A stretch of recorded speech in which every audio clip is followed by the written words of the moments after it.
What is wellness? I think of the image of wellness as like pure joy. The important thing is for people to choose, like, what do you want to do? Wellness are the things your grandmother told you to do. When you really start to think about it, the answer feels more complicated. I'm Maya Feller, registered dietitian nutritionist and author. And I'm Dr. Kavita Patel. We're the hosts of Well Now, Slate's new podcast on wellness. Join us every Wednesday as we tackle that simple yet important question, what does it mean to be well?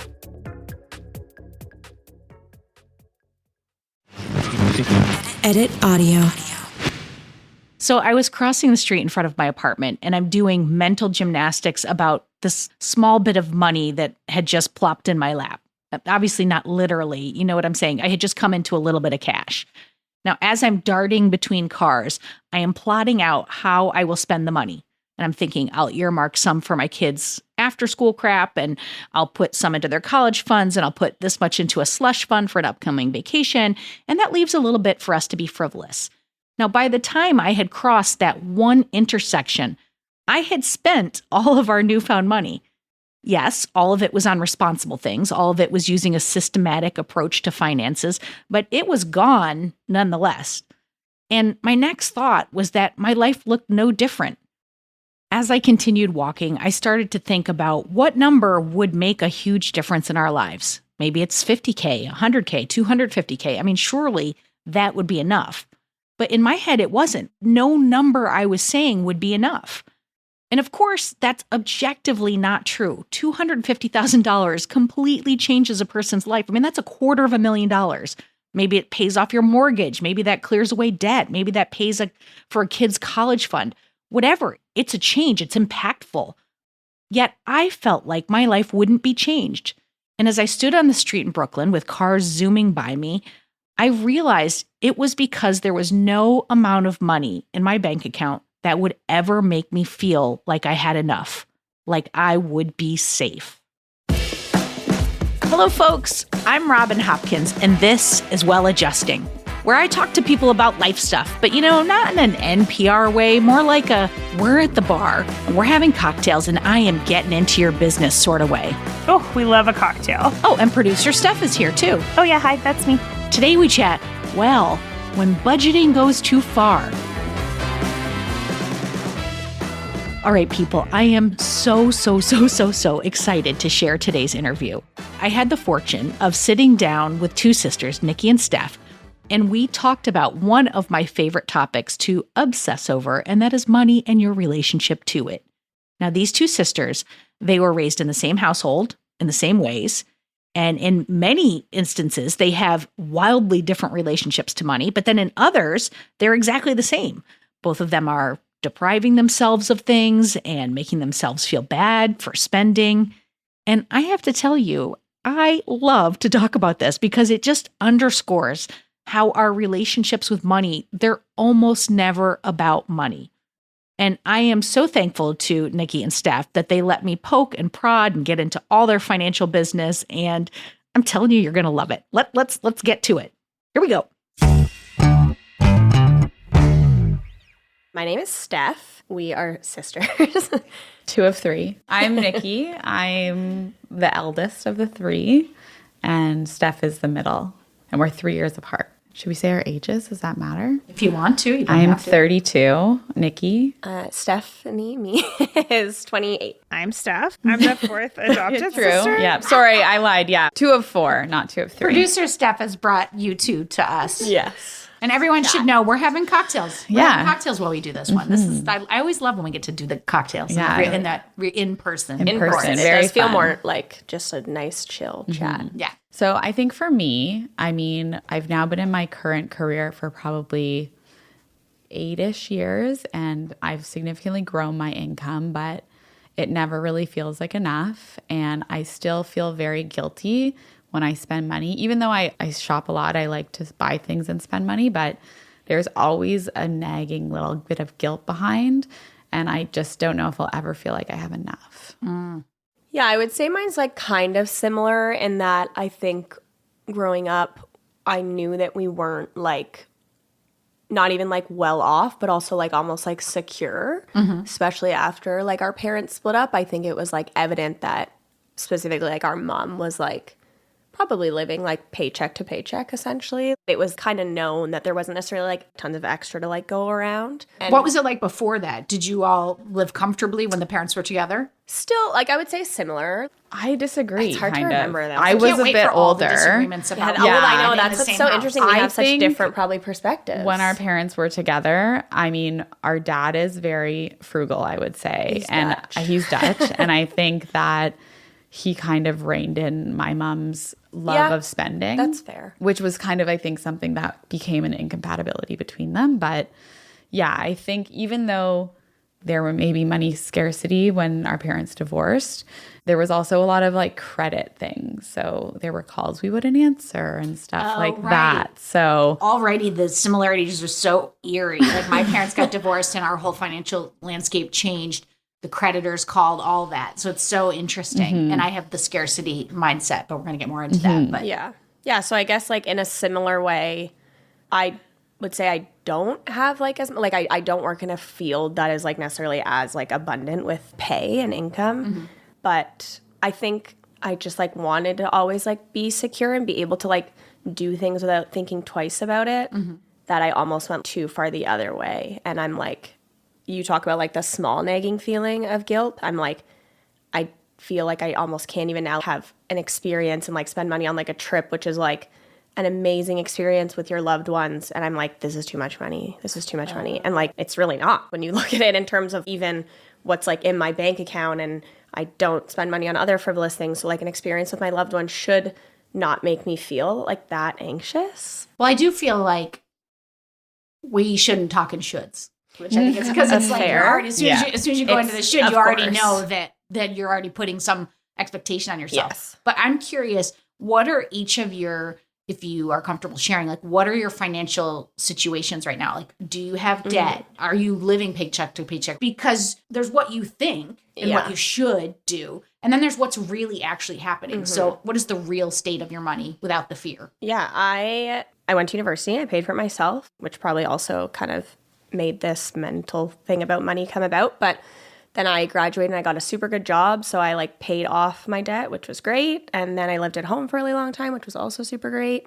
And now I have, do you want like a number?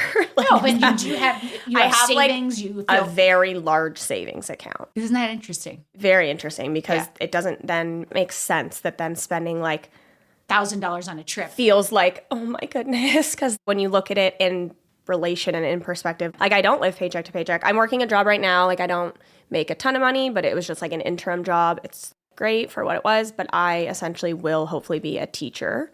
So it's also just interesting knowing when I look at my future income, I can know it. I can know exactly, like there's a grid online. Yeah.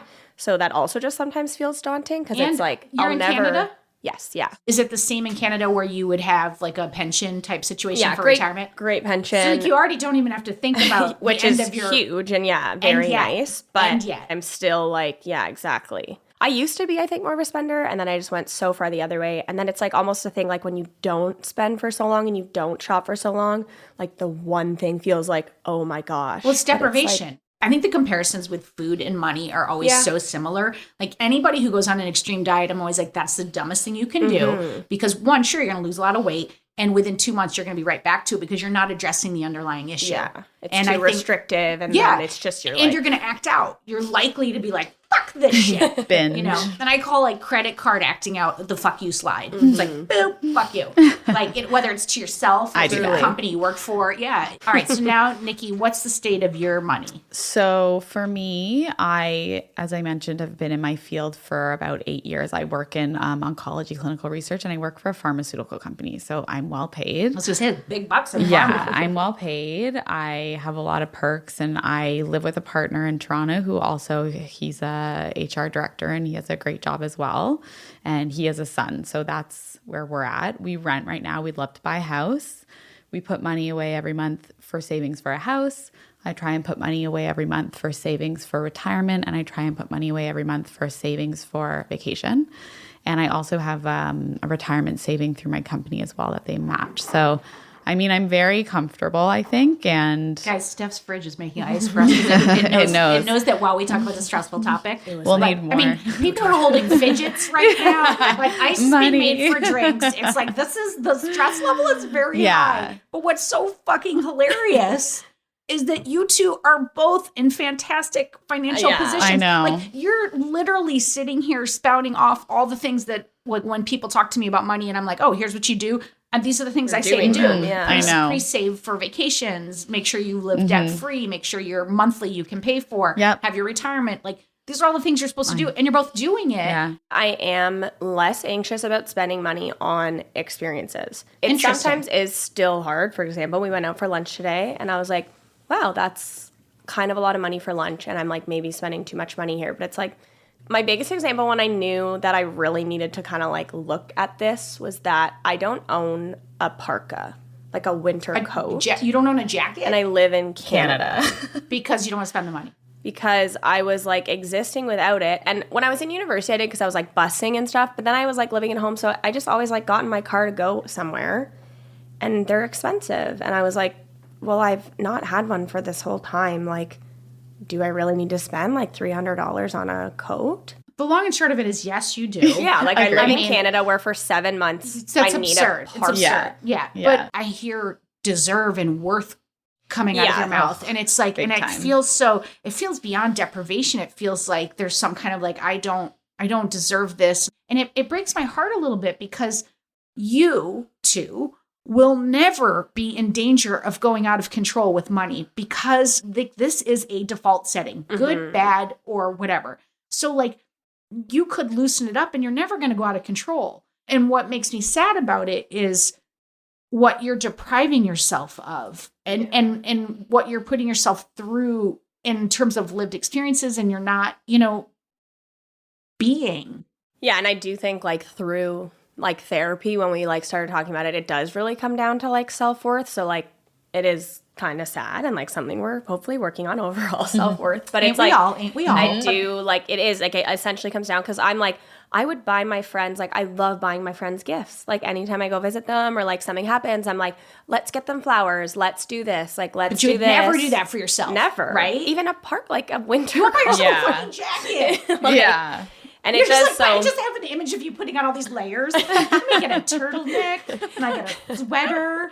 And then out into the Canadian winter. Oh my God, it's horrible. Well, I did buy one now. I got a On secret sale. discount. Someone at a store gave me their discount, which was helpful. If you've ever been to any 12-step meetings, they talk about like, releasing and relinquishing control. And it's like, I'm always like, well, how does it? How? And if I were to do that, how would, but it's like there is this, every once in a while I get a moment of clarity where I'm like, oh, it just means like letting go. And I'm like, oh, I think I can. And I can for like a second. And then I just grab right back on to the wheel. And I'm like, I'm driving the car. Yeah, there was like a viral like TikTok video, and it was like, I would love to go with the flow, but what time does the flow start and where is it going to be held? And I'm like, I really do get that. Like, especially with other things, I think I can like sometimes go with the flow, but yeah, like I do get that with money and like the control. And I'm like, at the same time as I'm like stressed about the money that I'm spending here, the same person is running around New York being like, I'm on vacation. Like, blah, blah, blah. Like, but it's like, okay, well, let yourself be on vacation. Like, you don't do this often. I think you probably deprive yourself of material things. That's what I don't do. Like, I do love to buy things, and that's why it's almost like you punish yourself for it after. I do. I make myself feel bad about it. Yeah, and like why did I do that? And I think I'm trying to get better, but I buy a lot of stuff, and that's why I know I can get myself into trouble because I'll just be like, credit card here, there, everywhere. I'm too willy-nilly with money. Like I always, especially if I have a few drinks, I'm like, I'll get the round, I'll get everything. I think too that might stem from being the oldest. I'm like, I'll take care of you guys, I got this. But I also extends to anyone in my presence if I'm drinking. So I love to take the bill. But then I still feel guilty about it. I'm like, I'm doing something nice, I should just do it and not feel bad about it. Or not do it. I just want to add, because Niki didn't say this, but she has a meticulous spreadsheet, which first of all, Robin will love. Yes. Okay. So I will talk about this. Yeah. All right. Share about your So like I said, I have guilt spending, but it doesn't stop me. And I know that if I didn't track every dollar that I spend, I would definitely be in debt because I use my credit card for everything, but I pay it off in full every month. Yeah. But with that, you have to track it because it's easy to go over, I think. So yeah, I probably like How do you track it? Do you track it with an app or do you an Excel, like Google Sheets? So you Like manually put your shit in an Excel spreadsheet? Yeah. Because I'm fairly certain there are apps that will do I that use for you. I use Mint, which is like a finance app, but I'm a control freak. So you use Mint, and in addition to that, Yeah. So I've actually gotten a little better. So I'll like export my transactions. And I also, so my partner and I will, we have a shared credit card that we put like house, grocery and stuff like that on there. And I track those separately. So yeah, I will export all my transactions in a month on my Excel. I'll have like my monthly fixed expenses, like rent, what we put towards our household expenses every month. And then I'll have my spending budget and then I'll track it every month because I often go over. And so for me, I have a budget. It's not necessarily that I stick to it. Sometimes I have to dip into my vacation savings or my retirement savings if I have a really big spending month. You're not talking about you're dipping into your 401k. No. Something I would have contributed. Instead of that, I'm going to use it this month because I decided to buy a $500 face mask. And then if I'm over, sometimes if it's like minimal, I won't do that and I'll carry it forward to my next month. So I know that that eats into my next month budget and then I have less to spend and so on and so forth. By the way, I'm smiling because I do similar things. I feel like you might be a little bit even more next level than I am. My follow-up question on that is, one, does that make you feel safer or does it bring more anxiety? Two, does it change your behavior in any way by doing it? And three, what are you getting out of it? Okay, so I think it does make me feel more in control because I need to know. I don't like to not know things. And I know myself, I've seen myself do it in the past before I started doing this. If I don't track it, I can't pay my credit card off because I don't realize how much money I'm spending.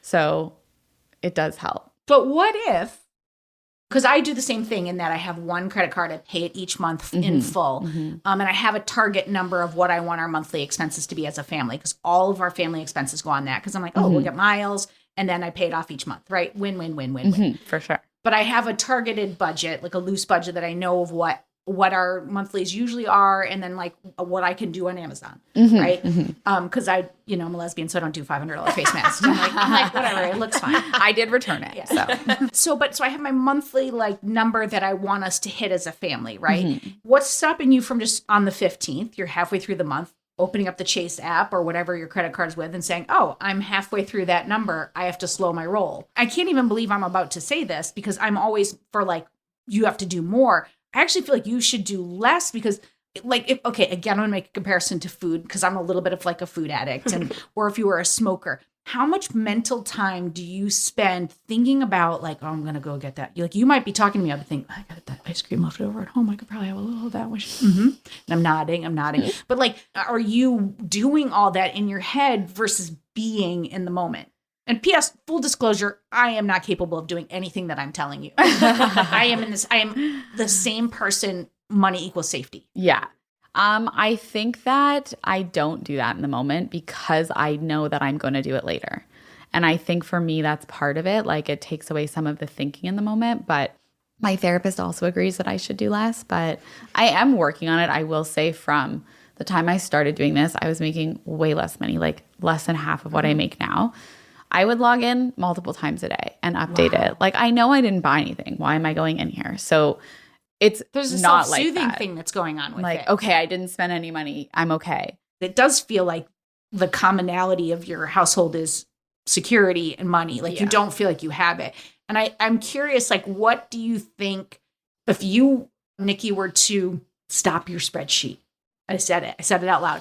If you, Steph, you're like, were to give yourself a spending budget and say, I have to spend $500 a month, $250, like whatever that number is, like where does it mentally take you? For me, it takes me to, I'm going to have debt. I'm going to be ruined. My life will be ruined. Like that's immediately. Did you see your mom ruined? Not ruined, but I felt it. Like I felt the anxiety of like secondhand. They're looking for us. Stress or like, and I think too, we're all pretty empathetic people. Like we feel a lot of other people's feelings, and we're close with our mom. My mom's very similar as well, and she's like the most wonderful, loving human in the world. And I like felt that for her and for us. Well, and as a parent, I think sometimes we think, oh, we're keeping it out away from the kids and they can't see this, but they feel everything. Yeah. They feel everything. What is it for you? What does it make you think of? That doesn't actually feel that daunting because I spend money on, like, right now, 3 things. Gas to get to my loved ones. Like, a lot of my friends don't live super close to me. Alcohol, happily spend money on that. And, like, groceries. Those are the things that I allow on my credit card, and I'm like, okay, they're there.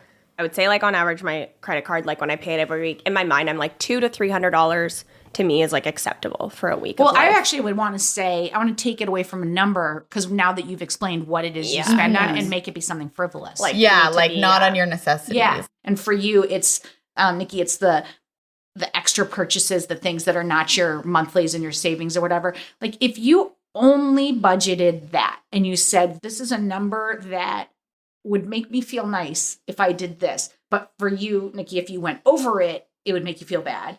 And for you, if you went under it, it would make you feel bad stuff, which is so confusing, but amazing all at the same time, because you're doing the same thing, but different. Like, what if that was the number you tracked and you sat with it? You tried it for like a month or 2, and then you check in at the end of the month and you go, well, how does that feel? Do I feel like I was out of control? Or can you trust yourself enough to be like, I made this number in good conscience with an education, knowing I can do this number, and then you did it. Would you be willing to experiment with something like that? I think that would be like huge for me, because what I just do now is I kind of have this like made up number for like an approximate week. And I rarely go over, like truly never, since I was just like in a wedding. And so that was like another thing. But like post that, they get pricey real quick. But other than that, like with essentially gas, groceries, and whatever, I just like genuinely don't go over it. But then if I go under it, it's like I don't get any, not like reward that it should be like a reward, but it's like I almost should give myself that number so that I can see, well, when you've done well in the other areas, like if I don't drive around the province over the weekend, sorry, provinces are Canadian states. Guys, it's kind of like a state, but you can transfer money really easily there. Allow myself to be like, okay, like I do want a new pair of pants, and I only spent this, whereas I'm just like, oh, sick, I was like under the number. Right. I'm like, but nice, you know be under it you again know, next month. But it's like, well, then I should almost just give myself that number. Yeah. What do you win? Nothing. Right. Yeah, it's like, but then I'm like, well, where's the prize? Does it feel good? Because that's the question. Because if it feels good, I wouldn't want to take that away from you. It definitely does feel good, but like, I don't know if it feels good for the right reason. Right. Like, I think it's just like furthering this like... What if you put that number that you didn't spend into an account for like like privilege? do whatever you want. Great idea. Yeah, like if the number is like $300 and I spend $250, I put the $50 into that like separate. That is smart. Because sometimes it's like, okay, well, I was like $32 under. It's like, I don't want anything right now that's $32. And I also don't want to like buy garbage. That's like my thing too. Like the parka was such a big thing because I was like, I need this. I live in Canada. I don't have a coat. I don't just want to buy like crap. Isn't there a middle ground between an absolute fucking necessity and a jacket and crap? Yes. Like, isn't there things that would make you feel like, I mean, have you ever gotten yourself a massage? Like more of those things that are self-care or that bring you joy. Yeah. I'm like, ooh, I would love to have a facial. I'm like, that's so frivolous. It's so expensive. So like, there's no way I'm coming under the number if I get a facial that month. That is probably the whole number. But then it is if after 6 months at $32 or facial. even like 6 weeks. It's like if 1 week I'm like $100 under because I like didn't really do much, ate the food that was just like around like garbage bag. Well, you know, like I live at home, so like inevitably there are groceries there. But like my little sister, who also lives there, is a vegetarian, so often we will just go out and buy like the things that like we want that like our mom isn't necessarily like stocking all the time. Yeah, I think for me, like my issue is probably since I started my tracking, I've never once been under. So I would definitely so it's not working then. I mean, it's not working, but I Probably carry it over. You feel bad, so overall, it's working because I'm like, okay, I went over this month. I have to carry this into my next month, and I have to readjust because I made purchases that I shouldn't have maybe, but that for me is important because I go over all the time. Like I have to carry it through. Right. So, but there's got to be something that you can do that's like you're only tracking those and you set a number and you only. Should you up the number? Yeah, that's it. That's why I was thinking that. I mean, I don't want to because it's already a high number. Like but I'm you're trying. already up the number. I know. But I'm trying to save we got to buy a house in Toronto. Yourself. It's expensive there. Whoa. Okay, all right. We need to hold the phone for a second here. Yeah, I feel like this is like a lot of info and a lot of voices. And perhaps maybe a couple of cocktails, just a couple too many cocktails. Few cocktails. So to recap, we have Steph and Niki, two sisters, kind of similar, but also kind of very different. Yes, Steph is the younger sibling. She's got a massive deprivation mindset. She is not buying shit. Yeah, I mean, not even a winter coat in Canada where there's very much winter.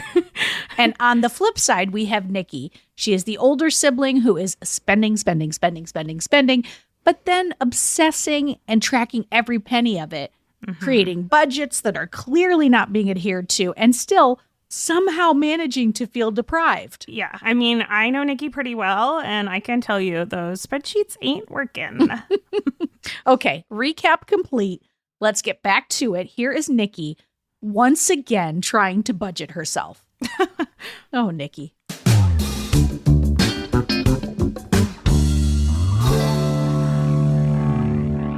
Maybe I should give myself a budget for categories. Like I lump everything in other than what's like mutual with my partner. That's separate. My monthly OSAP payment, which is my student loan, is separate.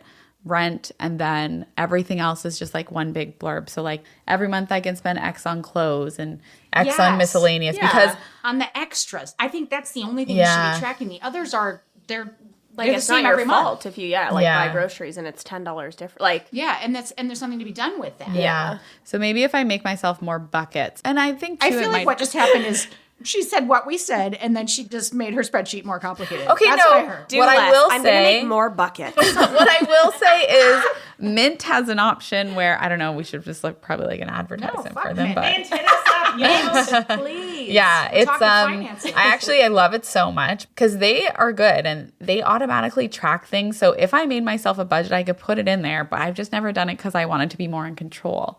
But I think, relinquishing a little bit of control because I now do it like once or twice a month when before I was doing it multiple times a day. Or like keep it for your in the shared right credit card direction. with like your partner because that's like something that you like break down. That's fine. a separate spreadsheet. But so perfect. So keep that one. that spreadsheet, but you lose the other. By the way, we need pictures of producer Steph's face. I want to say that I disagree with this. What do you think? What do you think? If I could give you, and I know you won't do it. Producer You know Steph us is my very best well, friend yeah. and knows my spending habits.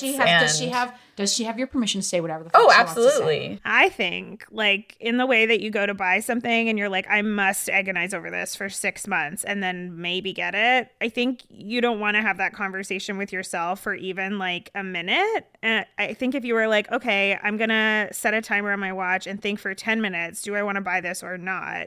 You would literally spend like half, like less than half. Like, I think that is good advice. I also do that. Like, you know And how you many still are full like, I want shopping it. carts I have on my browser that I've never purchased, but Is shopping for you like a self-soothing? It makes you feel nice. I think so. And I think also like, I mean, this is getting kind of deeper, but like I'm like a pretty self-conscious person and like I return a lot of stuff, but I think for sure shopping for me probably is a little bit of like a confidence thing. Is like, oh, I think this is going to be the thing that makes me feel like good about myself. Interesting. Yeah. Whereas like I really feel the opposite. I'm like, why am I going to go buy new clothes? They're not going to make me feel good. They're not going to look how I want them to. Why am I going to waste the money? You can see how all the attachments we put on money, like whether it's safety, whether it's confidence, whether it's deserving, how you are with money has almost nothing to do with the numbers. It has to do with what you're attached to it. I feel like that's the work. And Lord knows I'm very emotional, but like, Aren't we all? I At can least look the at sisters. it with a math and a science logical brain and be like, I can spend more than I spend, and I'm sure it would still be fine. But apparently I'm saving for the rainiest day there ever was. The rainiest era. but it's like, I mean, I hate to be all like dark, but you could get run over by a bus tomorrow 100%. and then you did it all for nothing. Exactly. No, and that's the thing. It's like, and that's why sometimes I am like, we're like, oh, you live paycheck to paycheck. It's like, is that so bad? Like, okay, maybe like having a little bit of security, but like she also does have a pension. Yes, so and like for a little bit of security is maybe huge. like $5,000-$10,000. Mm-hmm. Well, and you also, we have to put it in Canadian, you have health care. Yes. Yeah. And I have a ton of supportive family and friends who, if something did happen, I could move home so easily. I have very supportive parents. I could move into your home. It would be squishy, but you would make it work. Like, I'm acting like I got like kicked out at 16 years old and it's like, it's just me on my own. And then I would understand if I was kind of more like this, but I'm not on my own at all.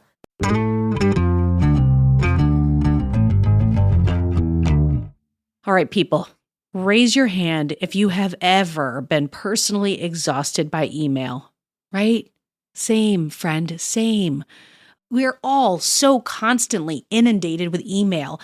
And if you're like me, going through your inbox becomes less about responding to everything and more about just finding a way to keep tabs on the messages that really matter, you know, like the ones from the school telling me my kids are in trouble that I get all the time. Anyway, that's where SaneBox comes in. Think of it as an EMT for your email. As messages flow in, SaneBox does the triage for you, sifting only the important emails in your inbox and directing all the other distracting stuff, you know what I'm talking about, into your Sane Later folder. So you know what messages you need to pay attention to now and what stuff you can get to, like, you know, like eventually after maybe a nap or, I don't know, a cocktail. It also, and I know I'm waxing poetically, but it has some very handy features like the Sane Black Hole, where you can drag messages from annoying senders that you never want to hear from again. Bye, friend. Oh, and it also has Sane reminders to ping you if someone hasn't replied to your email by a certain date.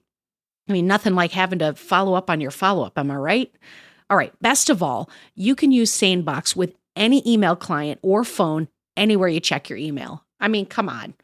See how SaneBox can magically remove distractions from your inbox with a free 2-week trial. That's a deal. Visit sanebox.com/well today to start your trial, and you're going to get a $25 credit. That's sanebox.com/WELL. Go ahead, folks. Get it.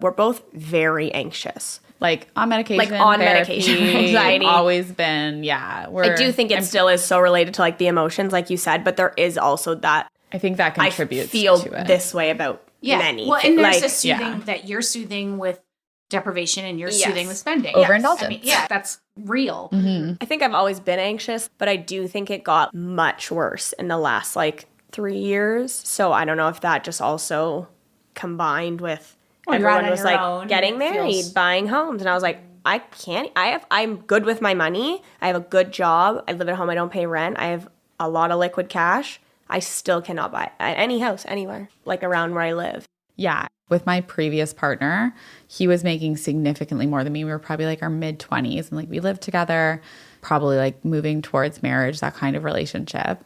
And I was paying off my student loans. He didn't have any. He had a better job than me. He's like, well, I'm saving for us, da-da-da-da. So I didn't save anything.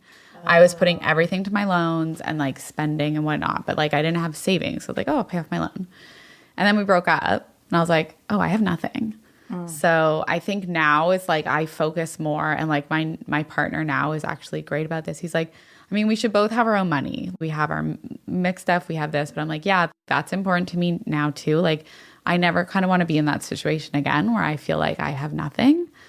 So now I still pay my loans, but I'm 1 year away from paying it off. Woo! But I know, very exciting. But I put savings away and I make sure I have some sort of backup in case I ever need it again.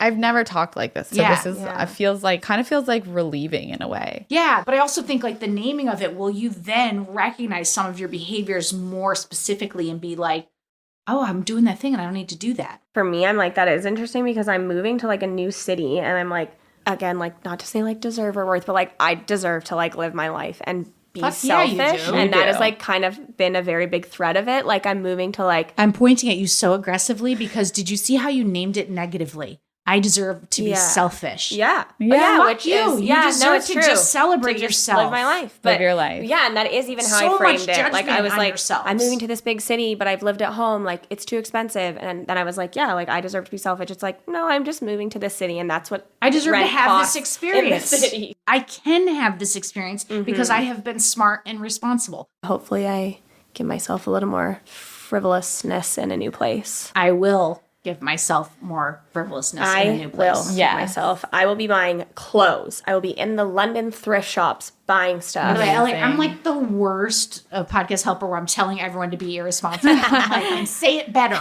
stronger. In my mind, I was like, that's a good thing that I'm saying, like, I get to be selfish. It's like, it's not really selfish. Like, No, it would be selfish if you were hurting other people. yeah. And I'm still going to do this. And I know it, like, sucks for other people. and fuck everybody else. And I'm doing this and this hurts people. You're not. Yeah. Let's just say if you had your dream relationship to money, or if you could picture a life where you have just no bad feelings towards money, what does it look like to you? To me, that translates to security. You would have security. Yes.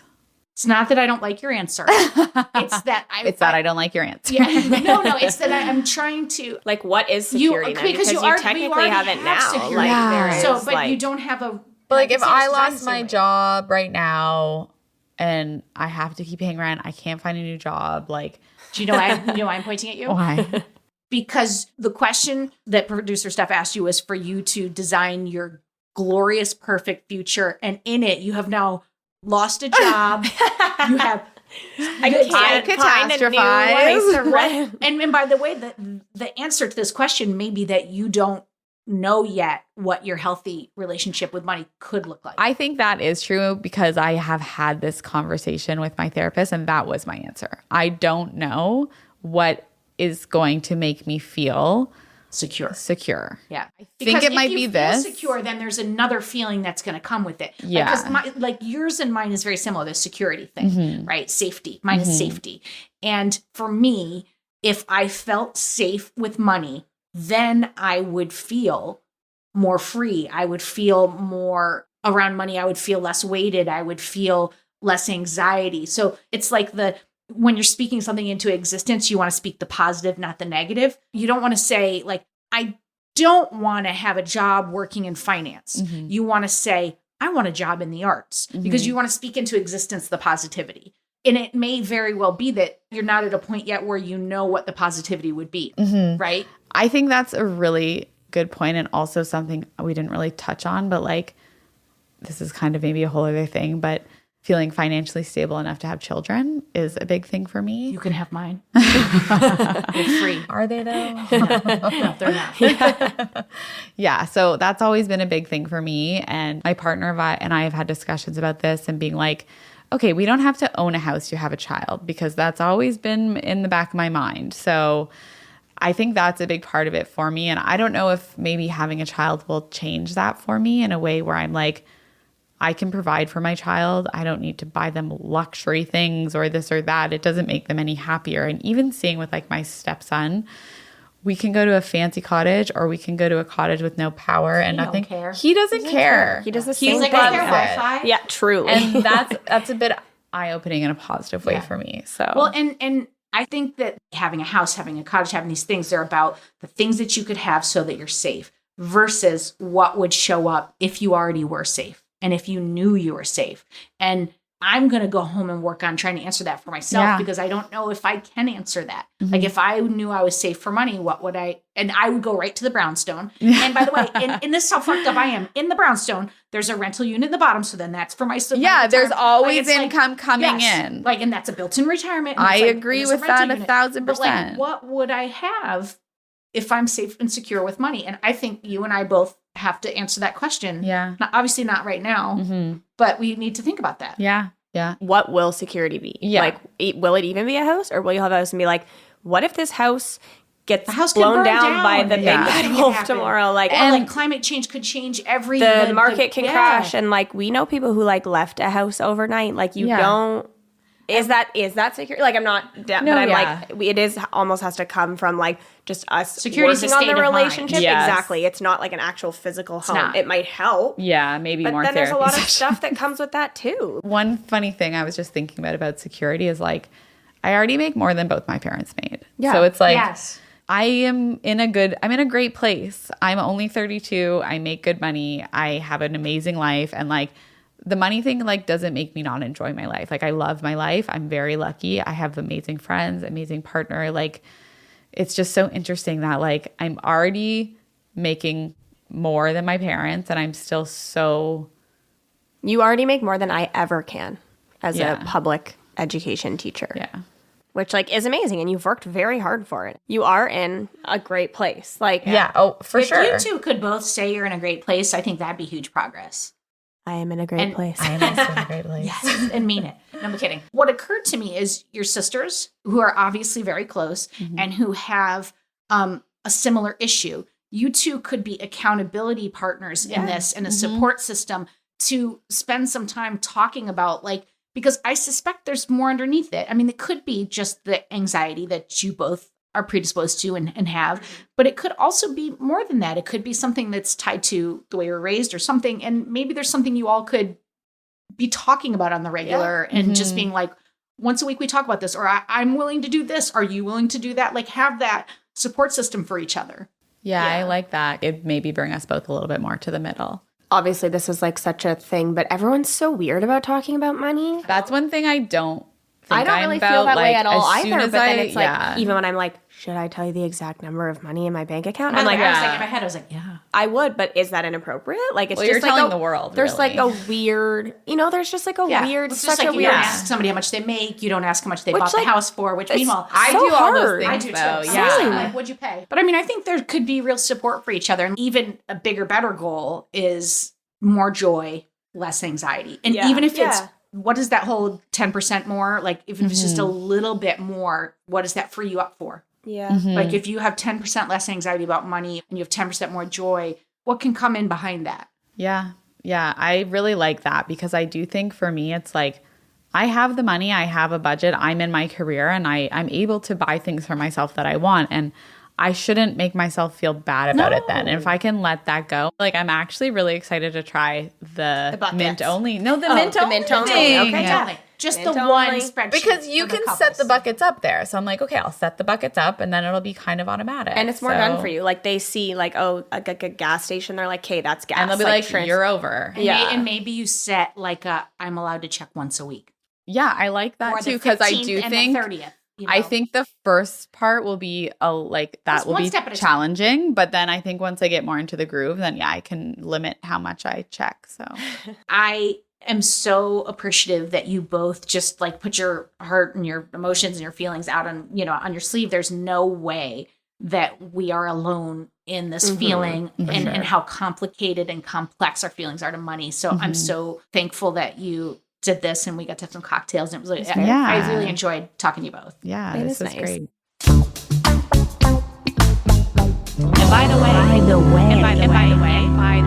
And by the way, before you start a budget, before you sit down with your financial advisor, I want you to try an exercise. And you can do this, I don't care how you do it, meditating, journaling, chat with your bestie, whatever format that you use to explore your feelings. But when you're doing that, I want you to think about your childhood. How were your parents or your caregivers with money? Was money held over your head? Did you have too much of it or not enough of it? Did your parents ever teach you about money? Or did they never acknowledge its existence at all while they spent till the cows came home or whoever's coming home? It's really not relevant to the story. Anyway, it's important to explore that topic so that you have a personal perspective before you take those next steps with your finances. Because the reality is your past might be getting in the way of you seeing the state of your cash clearly today.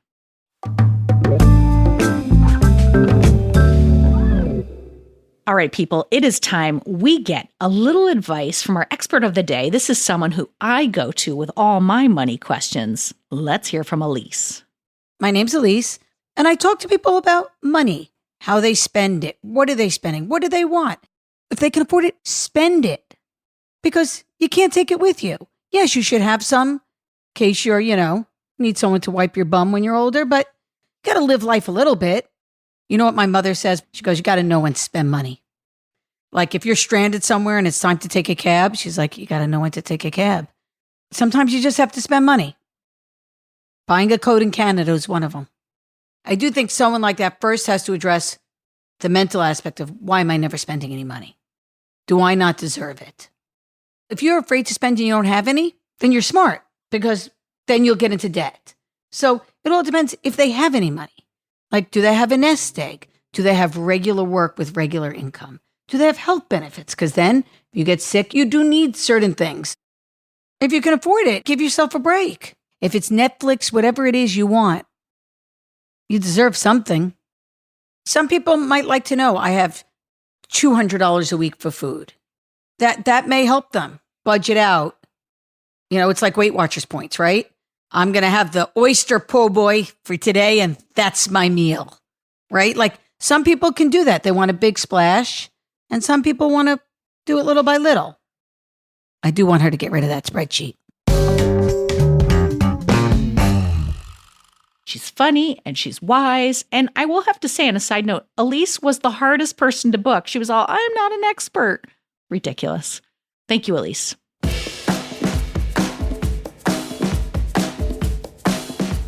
Aw, people, we've come to the end of the road. That's it for today.